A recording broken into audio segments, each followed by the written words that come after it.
قصة منسوبة الله أعلم صح أو غلط. كان ماشي ومعاه التلاميذ، فلقي كلب ميت، فكل واحد مسك مناخيره وقال في ريحتها وحشة أوي، ريحة الكلب الميت ده وحشة أوي. فالمسيح بص كده وقال لهم الكلب ده سنانه بيضة جميلة، يعني ليه حاجة عدلة حتى في إيه؟ في كلب ميت مرمي. أولاد الله يلاقوا في كل إنسان حاجة حلوة. إذا ما لقيتش حاجة حلوة ما تلومش اللي قدامك، ألوم نفسي إن أنا مش قادر أشوف إيه الحاجة الحلوة. الله لم يخلق إنسانا بلا مواهب، حتى الملحدين، حتى غير المؤمنين، حتى الأشرار، حتى اللي في السجون. كل إنسان فيه حاجة حلوة ويحتاج إن احنا نشجعه للجانب الإيجابي، ما ناخدش الجانب الإيه؟ السلبي.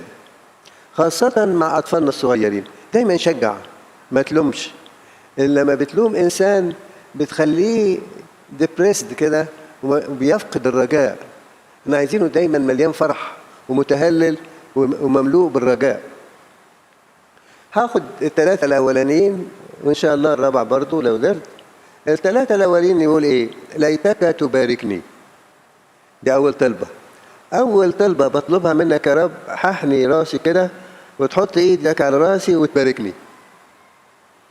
إيه يعني ليتك تباركني؟ حاسس إن حياتي دي عطية من ربنا، نعمة إلهية، بركة ربنا لا تفارقني.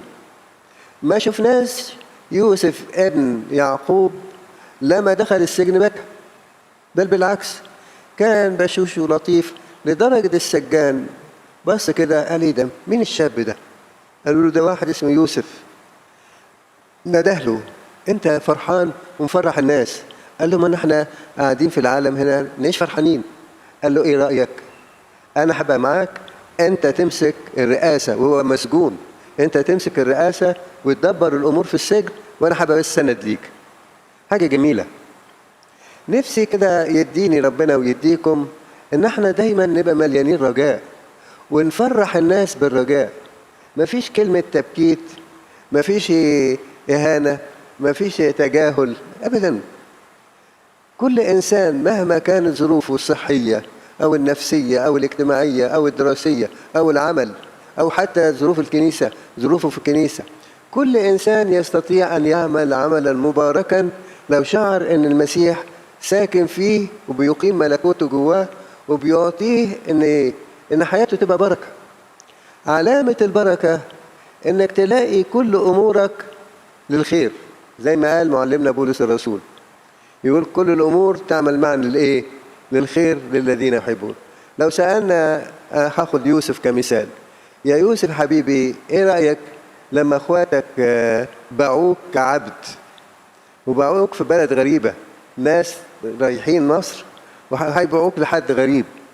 أنا عارف حاجة واحدة، إن إلهي ما يسيبنيش، إلهي ما يسيبنيش. وقال لإخواته لما باباهم مات قال لهم أنتم قصدتم بي شرا والرب إيه؟ قصد بي خير. مش خير ليا، ده خير لبابايا وخير ليكم وخير ليا.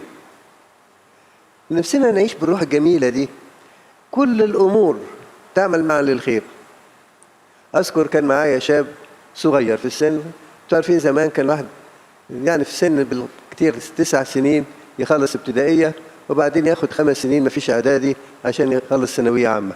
طبعا كانت ما اسمهاش ثانوية عامة، كانت اسمها توجيهي. الشاب الصغير ده كان جنبي على نفس الكنب الديسك يعني بتاع، وجاء في أولى ثانوي سقط.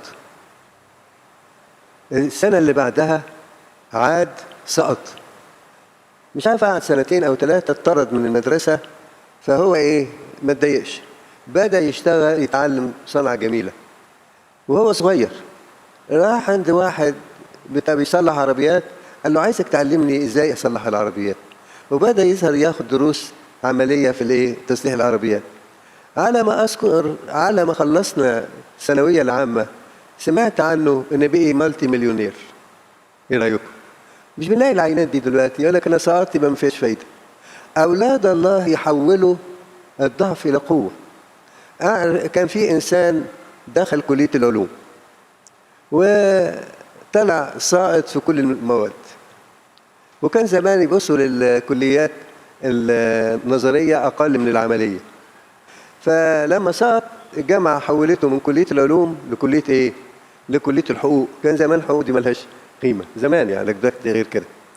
فلما دخل كلية الحقوق بدأ يسأل إزاي أنجح؟ قالوا له أغلب القانون بتاعنا في مصر متاخد من إيه؟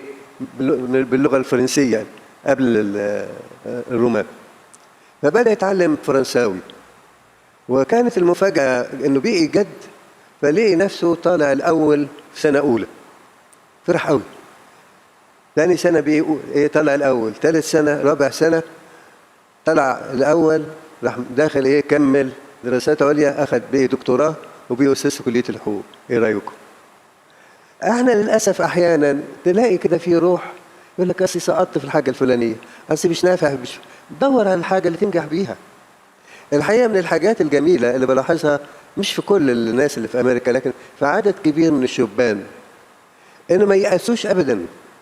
يعني تلاقي واحد خلص ثانوية عامة وما دخلش كلية، ما يضايقش، ياخد كورسات في كذا وفي كمبيوتر ويمكن أي حاجات تانية، وتبص تلاقيه هذا الإنسان سبق الناس اللي معهم دكتوراه وبقي ناجح في المجتمع. يعني من الحاجات الملاحظة حتى، يعني أتذكر كان معانا شاب، يعني كان شاب صغير قوي وكان شقي في مدارس الأحد، بس كان يحب المذاكرة. وأنا كنت وقتها في إيه؟ في نيو جيرسي. ومرت الأيام، ولما جيت آخر مرة دي طبعا كان مرة طويلة، فجه والده فقال لي مذكرني، قلت له أنت والد فلان. وكانت دايما تسمعني تقول الولد ده كان شقي. فقالت له ابنك الشقي ده اللي كان يعني ناجح في دراسته أخباره إيه؟ قال لها ده خلص كلية الطب ودخل تخصص في بنسميها ICU اللي هي أنا العربي بيبقى أحيانا بيبقى ملخبط. المهم دخلوا في العناية المركزة.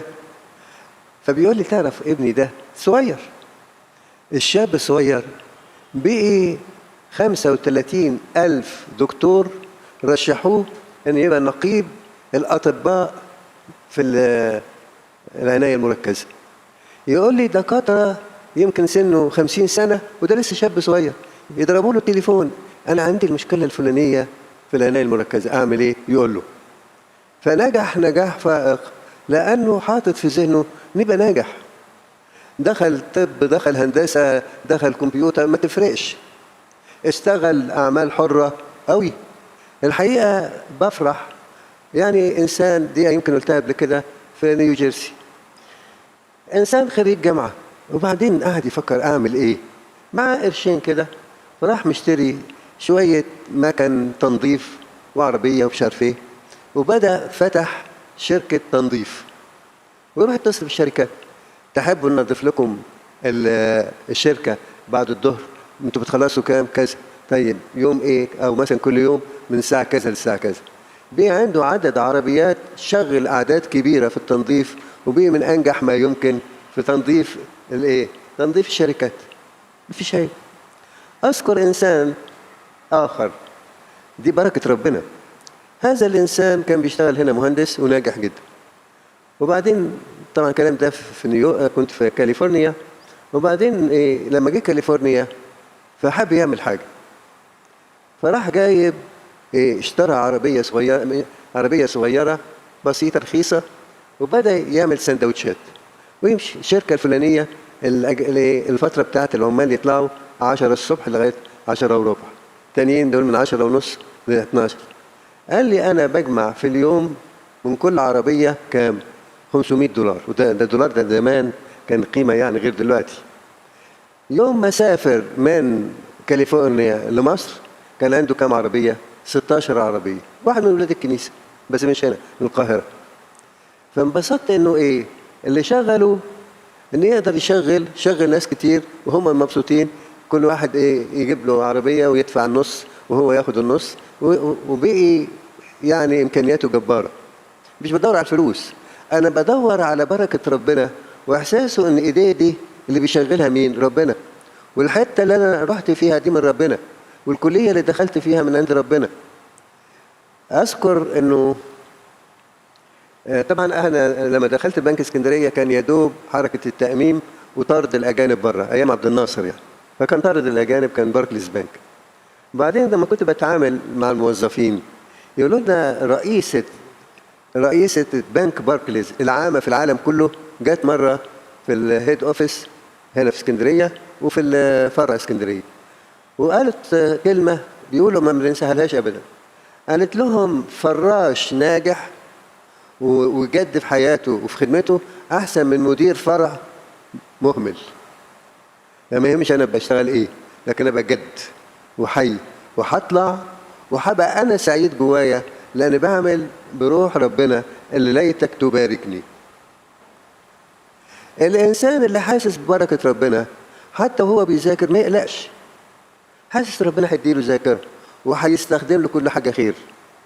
فدايما نطلب البركة من ربنا سواء في أعمالنا، في صلواتنا، في عبادتنا، في وقفتنا قدام ربنا بمخافة مع حب شديد لربنا. ليتك تباركني دي أول حاجة. لا مش هقدر أنجح إلا لما أحس بركة ربنا شغالة معايا. الحاجة التانية توسع تخومي. تخومي يعني إيه؟ المكان بتاعي. يعني واحد عنده شقة أوضتين يجي فاتح أو مكمل 3-4 شقق أوض، يقول لك الشقة دي كانت أوضتين دلوقتي بقت 6 أوض. ربنا عايز يوسع التخوم. القلب بتاعي ده الشقة بتاعتي، مين ساكنها؟ المسيح. توسع تخومي يعني قلبي يكبر يكبر يكبر. المسيح اللي السماء والأرض لا تسعانه يشتهي أن يسكن في قلبك، ولما يدخل في قلبك يدخل كل البشرية جواك. لو لقيت ماري إسحاق السورياني يقول لما بتاخد حب ربنا وربنا يسكن جواك تحس بحاجة عجيبة، قلبك يبقى واسع مش عشان المسيحيين، عشان كل البشرية، سواء كانوا مرضى، كانوا مسجونين، كانوا دخلوا في علاقات غلط، كانوا أخذوا أي مثلا مخدرات. تبقى مشتاق إنهم يعيشوا مع ربنا، تصلي من قلبك وقلبك واسع. أنا واثق يا رب هتقبل صلاتي. هذا الإنسان غلبان، هذا الإنسان غلبان.